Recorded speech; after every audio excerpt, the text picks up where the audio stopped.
Chomina, ça va? Ça va, merci. ¿Cuánto llevas viviendo aquí en Bruselas? 25 años. 25 años. Sí. No, Sí, no, no, llegué con mis padres, era chiquitita, tenía 8 años. Y bueno, y trabajo aquí hace 5. Donc l'histoire. Donc voilà, c'était en quelques mots l'histoire. En quelques mots l'histoire. Alors, en quelques mots, donc tout a vraiment commencé en 1879. En 1879, pas ici dans la rue des Bouchers, mais dans la petite rue des Bouchers, qui est une rue perpendiculaire ici. D'accord. C'était un tout petit estaminet qui s'appelait à la ville d'Anvers, puisque la famille a des origines anversoises. Et c'est monsieur Léon Van Lancker qui l'a ouverte à ce moment-là. Voilà, ça s'est assez vite terminé parce qu'il a eu l'occasion d'acheter l'immeuble au numéro 14 de la rue des Bouchers ici. Et donc il a ouvert le restaurant chez Léon, la friture chez Léon. Une friture à l'époque, il y a plus de 200 ans, c'était un tout petit restaurant qui proposait quelques plats uniquement. Donc vous avez un petit exemple de carte qui date de 1926, mais c'est à peu près la même chose. C'est à l'entrée. Vous pourrez faire une photo si vous voulez. Oui. C'est encore en francs belges. Ah ok, super. Donc c'est très intéressant. On mange des harengs, on mange des steaks, des tartines, des huîtres, des choses très simples. Okay. Et donc voilà. Ça c'était en 1893. C'est l'année qui figure sur notre logo. Oui. C'est friture chez Léon, 1893. Donc c'est vraiment là que tout a commencé. Au fur et à mesure des années, il s'est agrandi, mais c'est vraiment en 1958, lors de l'exposition universelle, ici à Bruxelles. C'est pour ça qu'a été créé l'Atomium, puisque vous êtes étranger, ça va plus vous parler. Donc tout a vraiment commencé, qu'on a associé la moule avec la frite, et que le moule et frites, c'est vraiment exporté à l'étranger en tant que plat typiquement belge. Voilà. Dans les années 60, 70 et 80, les immeubles ont pu être rachetés par la famille au fur et à mesure. Et je pense que c'était dans les années 2000, des travaux ont été effectués ici. Et maintenant, au jour d'aujourd'hui, on a 9 maisons médiévales qui sont réunies en une. D'accord, ok. Voilà. Donc, si vous voulez, en 2005, on a fait des travaux et on a tout réuni. Et on a modernisé et homogénéisé les espaces, parce que c'était à chaque fois des espaces, donc, des petits espaces. Oui, si vous voulez, on fera un tour après si vous voulez. Vous verrez qu'il y a 9 maisons médiévales, il y a des escaliers, vous montez, puis vous redescendez, puis vous remontez encore, et puis vous redescendez. C'est un peu un labyrinthe. D'accord, c'est très très grand. C'est assez impressionnant. On peut accueillir jusqu'à 420 couverts à l'intérieur et plus ou moins 100 personnes en terrasse. Donc vous devez compter 500 personnes en haute saison. D'accord. C'est ce qui nous permet évidemment c'est ce qui fait le nom de chez Léon. D'accord. Voilà. Donc la question suivante, c'est quelle est l'implication de justement la famille Van Lancker dans... Je dirais que c'est tout. Ce n'est que la famille qui... c'est toujours, je vous le disais, c'est toujours la même famille depuis 5 générations. C'est la famille Van Lancker. Elle est toujours là, c'est toujours eux qui dirigent. La 6e génération arrive maintenant, donc avec Kevin, qui est le fils de Monsieur Rudy. Monsieur Rudy est mon patron. C'est lui qui gère l'entièreté du restaurant. Maintenant, il est plutôt dans les bureaux, évidemment. Il a travaillé en salle pendant de longues années. Et depuis une vingtaine d'années, il ne fait que de l'admin, c'est-à-dire qu'il gère tout le restant des services. D'accord. On est à peu près 100 quand même ici, entre le personnel de salle, le personnel de cuisine, de plonge, de nettoyage, etc. J'en passe. On est une dizaine en admin en haut. Donc ça fait quand même beaucoup de personnel à gérer, d'ouvriers, d'employés. Et est-ce que vous êtes donc toujours en relation avec justement les membres de la famille Bien sûr, oui. Au quotidien. Au quotidien. Maintenant, Kevin, donc le fils de Monsieur Rudy, travaille en salle.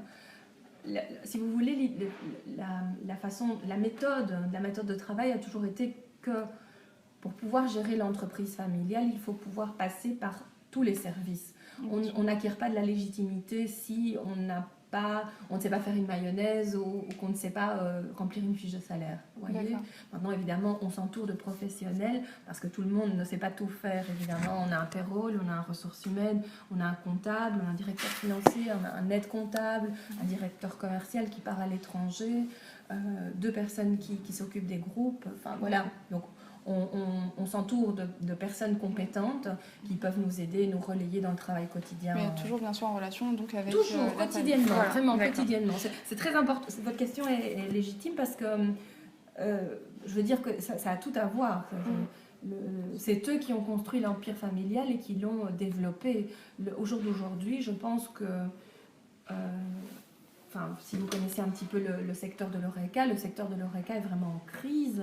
Tous les restaurants ferment et nous, on arrive à sortir du lot pour vraiment développer le restaurant et pouvoir faire ce qu'il est aujourd'hui. D'accord. Donc ma question suivante, c'est est-ce que vous avez d'autres activités à part la friterie, la restauration? Est-ce que... Non. Non, pas du tout. On se concentre essentiellement sur la restauration. D'accord. Maintenant, il y a évidemment tout ce qui a trait, mais ça viendra peut-être dans vos questions, à la franchise en France, les Léons de Bruxelles. Oui, justement, ma question suivante, c'était dans quel pays êtes-vous actif, donc à part la France? Alors, à part la France, pas vraiment. Il y a eu beaucoup de projets. Il y a eu des restaurants dans le Moyen-Orient. Bonjour Raoul. Il y a eu des restaurants dans le Moyen-Orient. Il y a eu des projets à New York. Il y a eu un restaurant à Londres, mais qui ne marche pas très très bien. Après, il y a presque 90 restaurants en France. Oui. Donc, c'est ce qui marche le mieux. Ceci dit, maintenant, la franchise est complètement gérée par la France, à Paris. Il y a une maison mère. Et ça marche de façon incroyable. C'est-à-dire qu'ils ont une académie. Enfin, vous connaissez un petit peu Léon de Bruxelles, vous savez que c'est très large et très très vaste. Monsieur Rudy, il fait partie du conseil d'administration, donc il a son mot à dire. Ils doivent respecter un cahier des charges, c'est très important pour nous. Du jour au lendemain, ils ne peuvent pas se mettre à vendre des pizzas, par exemple. Oui.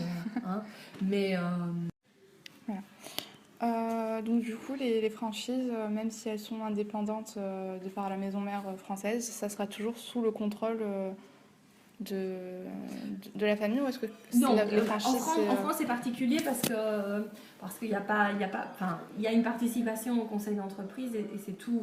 Je ne pense pas qu'il y ait une prise de décision. Il peut toujours intervenir, mais dans le cahier des charges, il est bien mentionné qu'il va vendre des moules et pas des pizzas. D'accord. Donc ça s'arrête à ça. On consulte toujours Monsieur Rudy pour X ou Y raison, mais même le logo a changé. Donc nous, on est revenu un petit peu à ce qu'était la friterie, la friture bruxelloise dans son origine. Et Léon de Bruxelles a conservé l'ancien logo que vous pouvez voir là. Vous pouvez le voir ici. C'est le Léon là. C'est celui qui est sur le petit tablier de la moule. Eux, ils ont vraiment conservé l'ancien logo et nous, on est revenu en 2005 à ce que c'était depuis toujours. D'accord. Il y a aussi des franchises ici en Belgique. D'accord. Il y a 3 ou 4 restaurants en Belgique et c'est aussi indépendant. C'est-à-dire qu'ils ont aussi un cahier des charges à respecter, mais nous n'avons aucune gestion en commun. Ils ont leurs propres fournisseurs, ils ont leur personnel.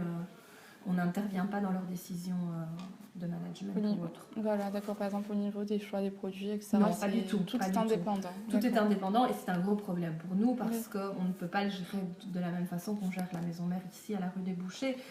On reçoit beaucoup de plaintes parce que c'est pas géré de la même façon. Donc ça c'est un gros problème. C'est différent. Étant française et ayant essayé d'autres restaurants, c'est vrai que c'est très différent. Oui. D'accord.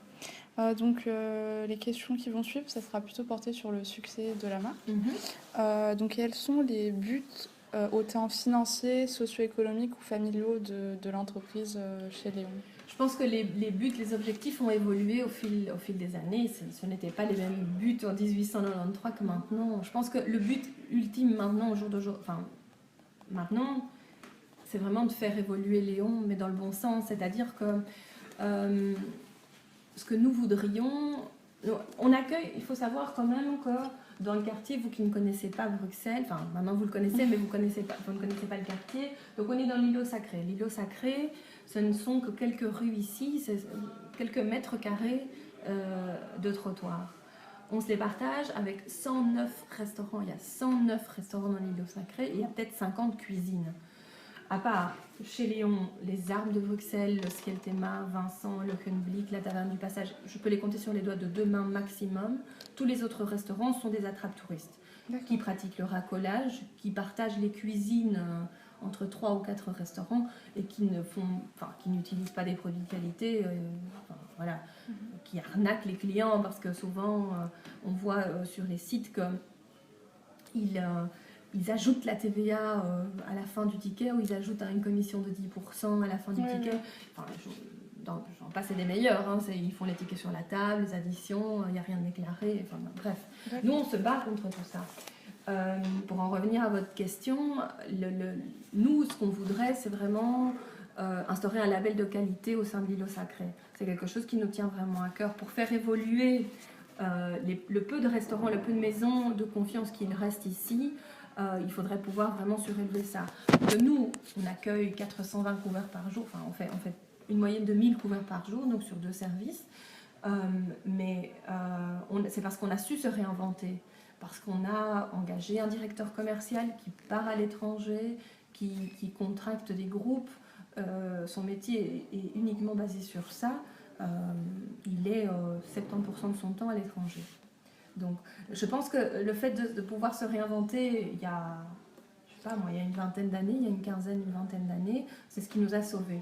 Je vous parlais tout à l'heure de la crise de l'Horeca, c'est vraiment ça. On a pu se réinventer et on est toujours à un tournant. Je pense qu'on est toutes les dizaines d'années, on est à un tournant de la vie économique et sociale du restaurant et il faut pouvoir se réinventer et trouver de nouvelles opportunités pour faire évoluer le restaurant dans le bon sens. Mon patron dit toujours, si demain la mode est que on sert des dîners sur des plateaux devant des télés, ben on le fera. On n'en est pas là. Mais je veux dire, on s'inscrit dans le développement économique de la société. On essaye en tout cas. Donc vous suivez les tendances On essaye pour aller de l'avant, pour pas couler, parce que je pense qu'on ne serait pas là si on avait eu cette bonne idée. Donc, voilà, la qualité, c'est La qualité, évidemment. Après, on ne renie jamais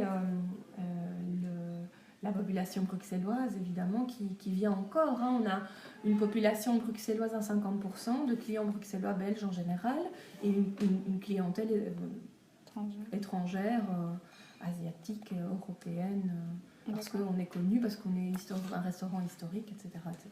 D'accord. Et donc, à long terme, est-ce que ça sera les mêmes objectifs? Donc, oui, bien sûr. La qualité, oui, toujours. De conserver une qualité, de communiquer, ça c'est peut-être ma partie du travail, c'est de communiquer sur l'authenticité du restaurant. Pour nous, c'est très important, vraiment. On a à cœur, par exemple, d'expliquer que 98% de la cuisine est faite ici à la maison. Donc on ne fait rien n'est congelé. Enfin, je veux dire, ce n'est pas de la cuisine prête à l'emploi, comme on voit beaucoup pour l'instant dans les restaurants en Europe. D'accord. Ça, c'est un exemple.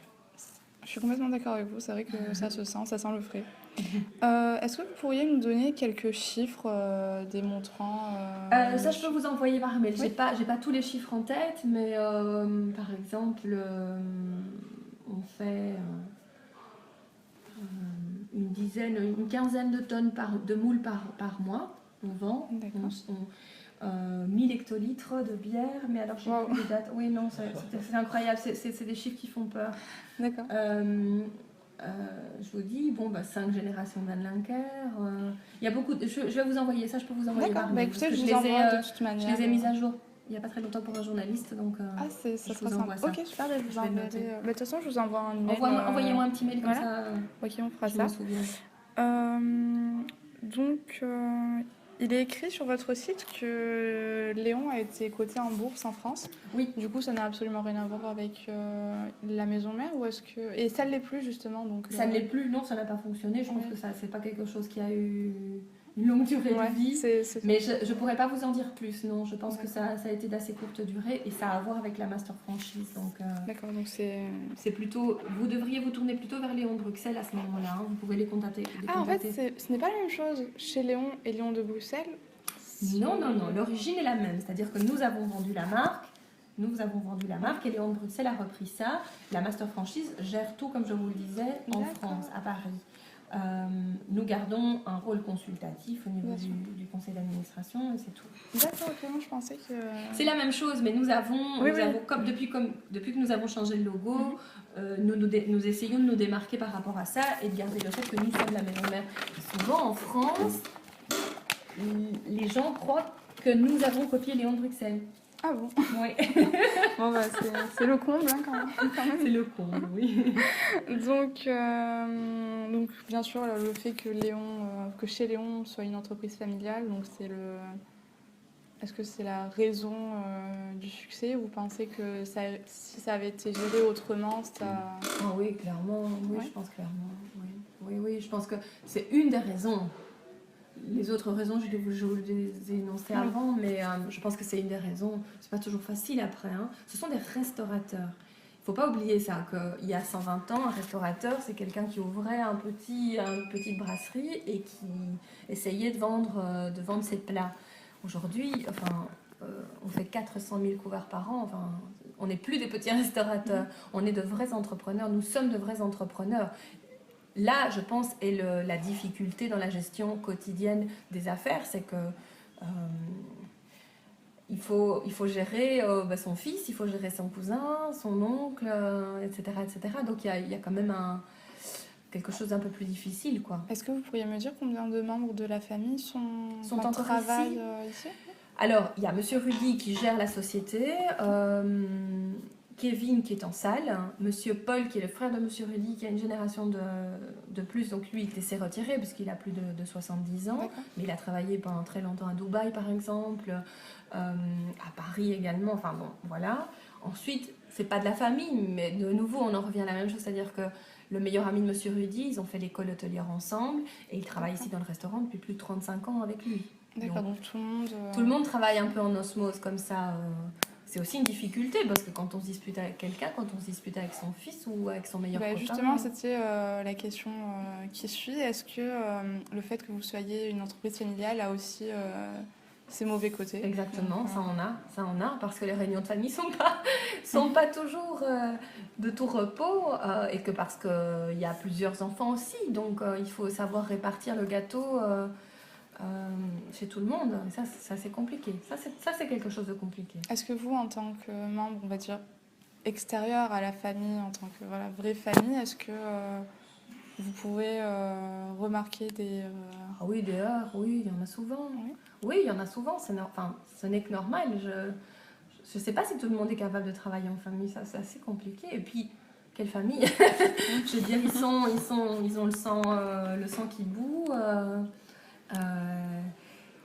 C'est pas leur entreprise, hein, c'est leur bébé. Ils ne travaillent pas chez Léon, ils sont Léon.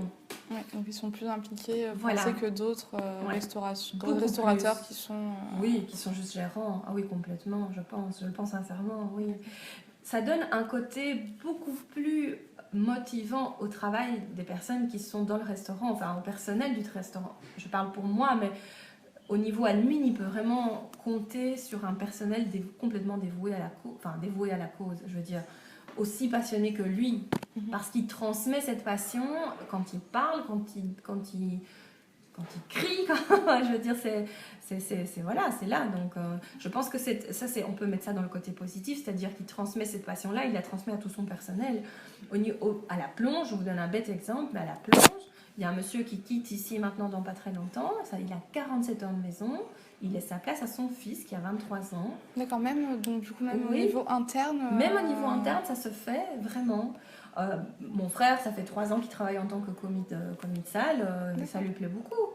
Je ne vais pas dire qu'il va en faire son métier parce qu'il étudie autre chose, mais c'est, enfin, voilà, c'est très important. Le lien est très très fort. Even if in the internal of the company, there is the main family, the van maker, and then like the waiters, for example, they leave their job to their sons, etc., etc. So it's not only one family, but it's multiple families who are working together.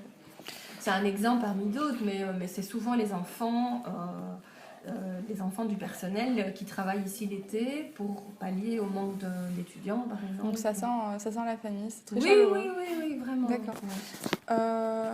Je pense que vous avez répondu à la plupart de mes questions. Super. Si j'en ai d'autres qui me viennent, pas. peut-être que je peux vous envoyer un email. Bien sûr. Envoyez-moi de toute façon un email pour me rappeler que je vous envoie le document chiffré. D'accord. Et si vous avez besoin de quoi que ce soit, si vous avez besoin de visuel, je sais pas.